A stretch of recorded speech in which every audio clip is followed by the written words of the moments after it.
नमस्कार प्यारे बच्चों, आज हम करने जा रहे हैं हमारी 7वीं कक्षा का दूसरा अध्याय परमात्मा जो करता है अच्छा ही करता है।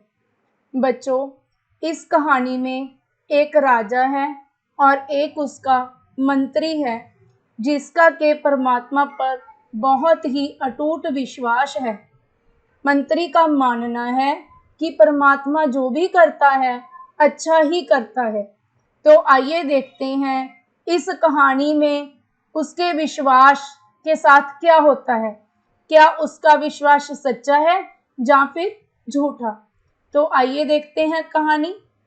किसी देश में शूरसेन नाम का एक राजा था। क्या नाम का राजा था? शूरसेन नाम का राजा था।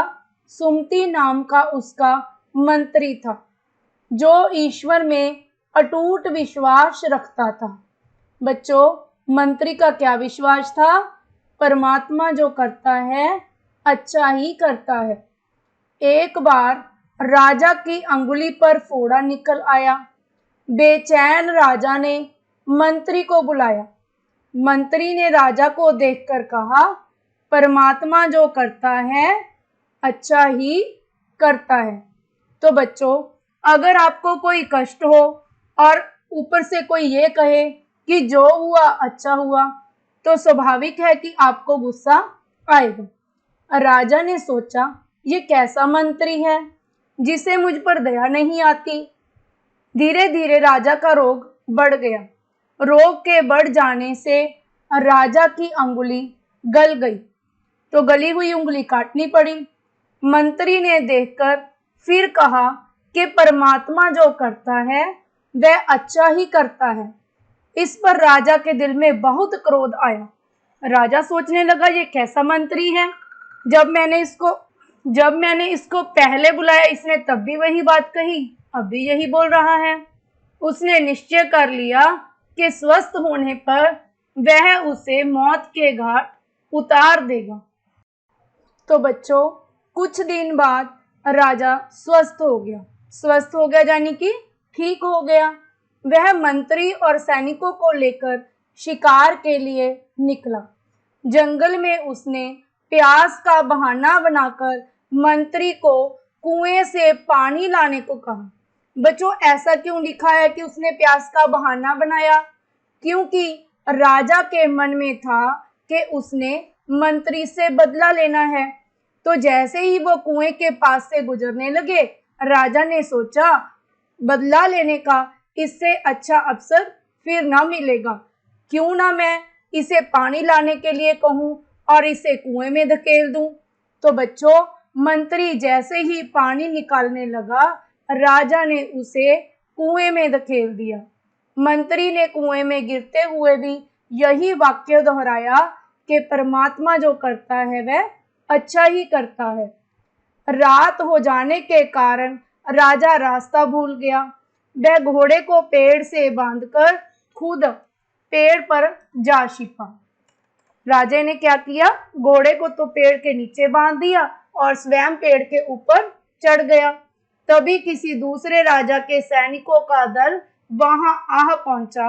वह किसी मनुष्य की खोज में था जिसे उनका राजा चामुंडा देवी को बलि चढ़ाकर अपना संकल्प पूरा कर सके। तो बच्चों, जो सैनिक थे वो किसी मनुष्य की खोज में थे जिसकी बलि दी जा सके। वे राजा को बांधकर अपने देश की ओर चल पड़े। राजधानी पहुंचकर उन्होंने उसे अपने राजा के सामने पेश कर दिया।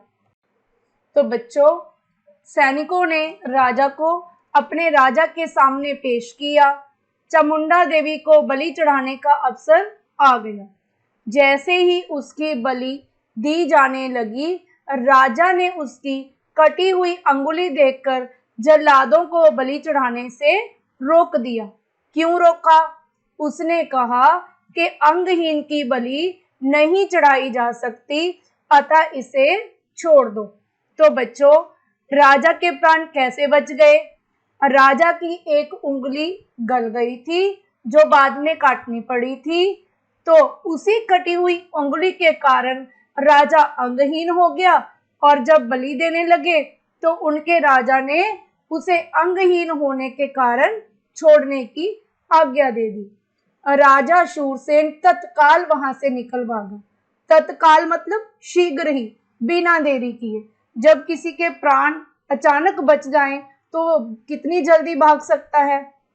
तो राजा जब वापस जा रहा था तो रास्ते में क्या हुआ, अब उसके विचारों ने पलटा खाया। पलटा खाया मतलब उसके विचार जो पहले थे वो नहीं रहे, वो बदल गए, विपरीत हो गए। पहले वो राजा को मंत्री को अपना दुश्मन मानता था, अब उसने क्या सोचा, उसे भी अब विश्वास हो गया कि परमात्मा जो करता है अच्छा ही करता है। बेटा पहला जो विश्वास मंत्री का था, अब राजा ने भी इसी बात पर विश्वास कर लिया कि परमात्मा जो करता है अच्छा ही करता है। जब उसका विश्वास मंत्री के विश्वास से मैच हो गया, एक ही विश्वास हो गया दोनों का, तो उसने सोचा कि पहले मैं मंत्री को देख लूं, क्या वो जिंदा है। वह कुएं के पास गया और अपने मंत्री को कुएं से बाहर निकाला और उससे क्षमा मांगी। राजा और मंत्री दोनों प्रसन्नता पूर्वक अपनी राजधानी लौटे। बेटा ये केवल पाठ का सार है।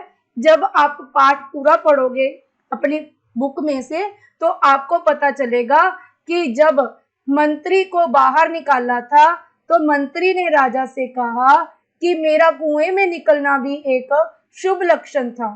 राजेवर सोचिए, अगर मैं भी आपके साथ होता और मुझे भी उस देश के सैनिक पकड़ कर ले जाते तो आपकी तो जान बच गई, क्योंकि आप तो अंगहीन थे, लेकिन मुझ भले अच्छे मनुष्य का बच पाना बहुत ही कठिन होता।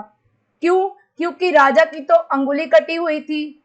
अंगहीन होने के कारण राजा तो बच गया बलि से, लेकिन अगर मंत्री उसके साथ होता तो वे मंत्री की बलि अवश्य दे देते।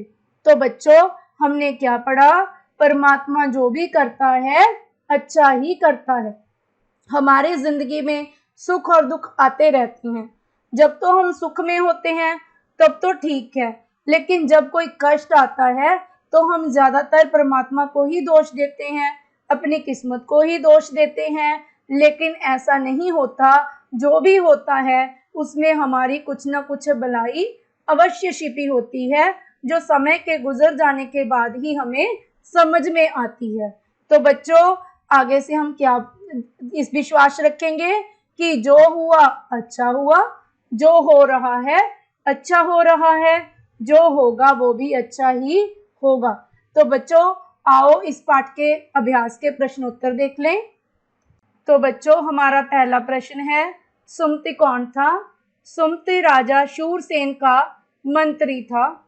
दूसरा प्रश्न, सुमति किस बात पर विश्वास करता था? सुमति का विश्वास था कि परमात्मा जो करता है अच्छा ही करता है। हमारा तीसरा प्रश्न, राजा शूरसेन शिकार खेलने कहाँ गया? कहाँ गया था? राजा शूरसेन शिकार खेलने जंगल में गया। राजा ने मंत्री से बदला लेने का क्या उपाय सोचा? राजा ने सोचा कि प्यास का बहाना बनाकर इसे कुएं से जल लाने को कहता हूँ। जैसे ही ये जल लेने के लिए कुएं की ओर झुकेगा, मैं इसे कुएं में धकेल दूंगा। अगर आप इसका छोटा उत्तर लिखना चाहते हो तो आप ऐसे भी लिख सकते हो, राजा ने मंत्री से बदला लेने के लिए उसे कुएं में धकेलने का उपाय सोचा। हमारा अगला प्रश्न है, राजा ने अपने घोड़े को कहाँ बांधा? राजा ने अपने घोड़े को वृक्ष के साथ बांध दिया। तो बच्चों हमारा छठा प्रश्न है, घोड़े को वृक्ष के साथ बंधा देखकर सैनिकों ने क्या सोचा? सैनिकों ने सोचा कि इसका सवार भी यहीं कहीं बैठा होगा। सैनिक राजा शूरसेन को क्यों पकड़ना चाहते थे? सैनिक राजा शूरसेन को चामुंडा देवी को बलि देने के लिए पकड़ना चाहते थे। राजा के प्राण कैसे बचे? तो बच्चों इसका छोटा सा उत्तर हम लिख सकते हैं, राजा के प्राण अंगहीन होने के कारण बचे। हमारा अगला प्रश्न, राजा ने मंत्री को कुएं से कब निकाला? तो बच्चों, राजा ने मंत्री को वापिस लौटते समय कुएं से निकाला। राजा ने वापिस लौटते समय मंत्री को कुएं से निकाला। हमारा अगला प्रश्न, राजा ने किससे क्षमा मांगी और क्यों? राजा ने मंत्री से क्षमा मांगी क्योंकि उसे अपनी भूल का एहसास हो गया था। तो बच्चों, आगे हम इसके बड़े प्रश्न देख लेते हैं। इन प्रश्नों का उत्तर आपको 4 या 5 पंक्तियों में देना होगा। तो इन उत्तरों को देने से पहले प्रश्न को ध्यानपूर्वक पढ़िए और उससे संबंधित सभी बातें सोचिए, फिर उनको ठीक तरीके से ऑर्गेनाइज करके अपना उत्तर लिखिए। तो पहला प्रश्न, राजा अपने जीवन से निराश क्यों हो गया था? तो इससे संबंधित सभी बातें सोचिए। तो क्या क्या बातें हुई? एक तो राजा की उंगली पर फोड़ा निकला, धीरे धीरे वह उंगली गल गई, गलने के कारण काटनी पड़ी और राजा अंगहीन हो गया, जिसके कारण वह अपने जीवन से निराश हो गया। तो हम इसका उत्तर क्या लिखेंगे? एक बार राजा की उंगली पर फोड़ा निकला, फोड़े के कारण वह धीरे धीरे गल गई और उसे काटना पड़ा। इस प्रकार राजा अंगहीन हो गया, जिसके कारण वह अपने जीवन से निराश हो गए। आगे, कुएं के पास से गुजरते हुए राजा ने क्या सोचा? तो ध्यानपूर्वक सोचिए। जब वो कुएं के पास से निकलने लगा तो उसे क्या बात ध्यान में आई? तो हम लिखेंगे, राजा को मंत्री से बदला लेना था। जब वह कुएं के पास से गुजरने लगा तो उसने सोचा कि मंत्री से बदला लेने का इससे अच्छा अवसर फिर नहीं मिलेगा। मैं प्यास का बहाना बनाकर इसे कुएं से जल लाने को कहता हूँ और फिर मैं इसे कुएं में धकेल दूंगा। आगे, राजा की बलि क्यों नहीं दी जा सकती थी? अगर तो इसका उत्तर एक पंक्ति में देना हो तो आप लिखोगे, राजा की बलि अंगहीन होने के कारण नहीं दी जा सकती थी। लेकिन हमें इसे थोड़ा बड़ा लिखना है, तो हम क्या करेंगे, क्या क्या लिखेंगे? राजा की उंगली कटी हुई थी, राजा अंगहीन था, तो अंगहीन होने के कारण राजा की बलि नहीं दी जा सकती थी, क्योंकि चामुंडा देवी को अंगहीन मनुष्य की बलि नहीं चढ़ाई जाती।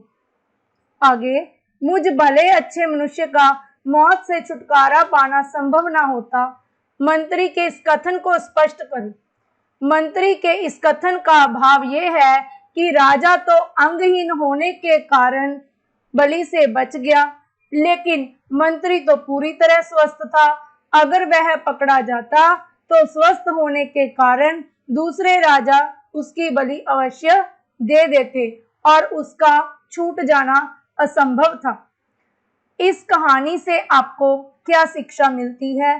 तो बच्चों, सीधा सीधा उत्तर तो यही है।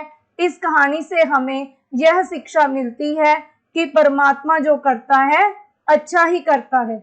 लेकिन हम इसे थोड़ा और बड़ा करेंगे तो हम लिखेंगे, हमारे जीवन में अच्छाई बुराई, अच्छे बुरे पल आते रहते हैं। हमें कभी भी दुख के समय में निराश नहीं होना चाहिए, क्योंकि जो भी होता है भले के लिए ही होता है। परमात्मा जो भी करता है हमेशा अच्छा ही करता है। तो धन्यवाद बच्चों। मुझे आशा है कि आपको मेरा पढ़ाया हुआ ये अध्याय समझ में आ गया होगा और इसे पढ़ने के पश्चात आप सभी प्रश्नों के उत्तर बड़ी आसानी से दे पाओगे। तो बच्चों, मेरे चैनल को लाइक करना ना भूलें, ज़्यादा से ज़्यादा शेयर करें, इसे सब्सक्राइब करें और दूसरों को भी करने की सलाह दें। बेल आइकन को प्रेस करके आने वाले नोटिफिकेशन ज़रूर प्राप्त करें। धन्यवाद।